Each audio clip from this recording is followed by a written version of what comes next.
আসসালামু আলাইকুম সুপ্রিয় দর্শক, আমার সামনে দেখতে পাচ্ছেন বাইতুল মুকাররমের গেট। এখন নামাজের সময় হয়ে গিয়েছে, তো নামাজটা পড়ে নেব এবং সেই সাথে বাইতুল মুকাররম বাংলাদেশের জাতীয় যেটা মসজিদ ধরা হয় সেটা আপনাদেরকে দেখাবো। তার সামনে দোকানপাট রয়েছে, টুপি দেখতে পাচ্ছেন। ওয়াও, মাশাআল্লাহ মাশাআল্লাহ। ভাই কত করে এগুলা, কত করে? ফ্রি প্যালেস্টাইন দেখতে পাচ্ছেন। প্যালেস্টাইন একটি ধর্মভিত্তিক রাষ্ট্র, অ্যান্ড হচ্ছে তারা যে নির্যাতিত হচ্ছে বিভিন্ন মাধ্যমে সেগুলো আসলে ফুটিয়ে তোলে। ছোটো মামুনিরা দেখতে পাচ্ছেন বিক্রি করছে এটা। সেই সাথে হচ্ছে আমি এখন ভিতরে যাব, কিন্তু ভিতরে ভিডিও করা যাবে কিনা সেটা আমি জানি না, তবে যতদূর পারি আপনাদেরকে একটু দেখানোর চেষ্টা করব। আর বাইতুল মুকাররম গেটের সামনে অসংখ্য লাইব্রেরি দোকান রয়েছে, আপনাদেরকে যদি একটু ঘুরে করে দেখায়।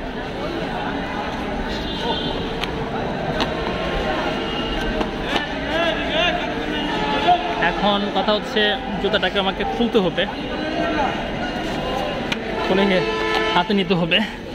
ও নিয়েছি, আমাকে দেখতে পাবেন না কারণ অন্ধকার, সূর্য আমার পিছনে।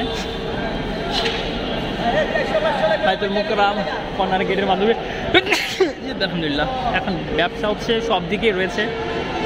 বাইতুল মুকাররমের গেট দেখতে পাচ্ছেন, বিশাল বড় একটি গেট। বিভিন্ন সময় আপনারা দেখতে পান যে জুম্মার নামাজের পর এখান থেকে এই প্রোগ্রাম বা মিছিল বের করা হয়।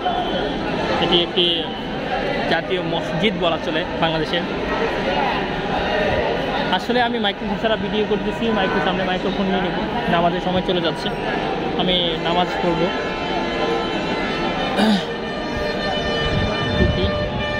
উন্নতি যে বিষয়গুলো রয়েছে সমস্ত কিছু এখানে রয়েছে। বিশাল বড় একটা মসজিদ দেখতে পাচ্ছেন, ভিতরে রয়েছে জায়গা, এদিকে রয়েছে অনেকে নামাজ পড়তেছে।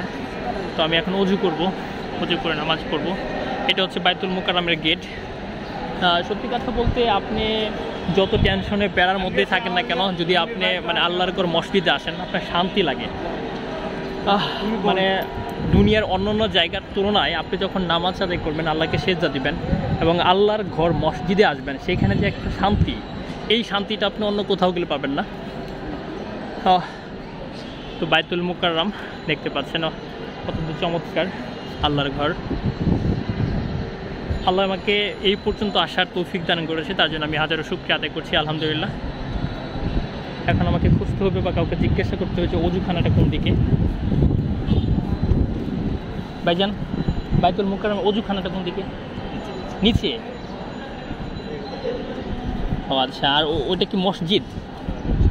আচ্ছা সুপ্রিয় দর্শক, এই সামনে যে ভবনটা দেখতে পাচ্ছেন আমার মিডলে রয়েছে, এটা হচ্ছে বাইতুল মুকাররমের হচ্ছে মেইন মসজিদ।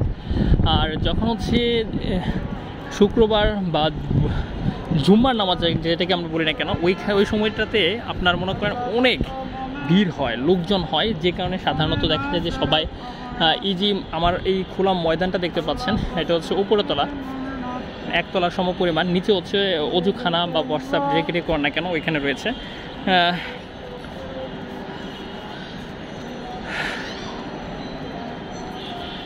আসলে নামাজে শান্তি মিলে ইহকাল ও পরকালে দুই জায়গাতেই আপনার জন্য কল্যাণ আনে, তাই নামাজ পড়বেন, নিজে নামাজ পড়ুন, অপরকে নামাজ পড়তে। তো সুপ্রিয় দর্শক, আমি অজুখানাটা খুঁজতেছিলাম অজু করব করে, পেয়ে গেছি অবশেষে।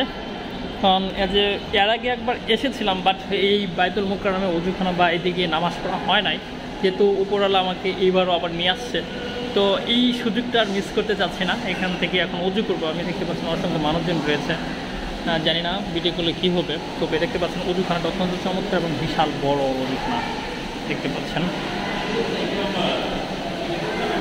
তো সুপ্রিয় দর্শক, বাইতুল মুকাররমের ভিতর ও বাহির জানি না আপনাদের কেমন লাগছে। যদি ভালো লেগে থাকে অবশ্যই আমার ভিডিওতে লাইক কমেন্ট শেয়ার করবেন। সেই সাথে আপনাদেরকে ধন্যবাদ জানিয়ে আগামী নতুন কোনো ভিডিও দেখার শুভেচ্ছা জানিয়ে বিদায় নিচ্ছি। আল্লাহ হাফেজ।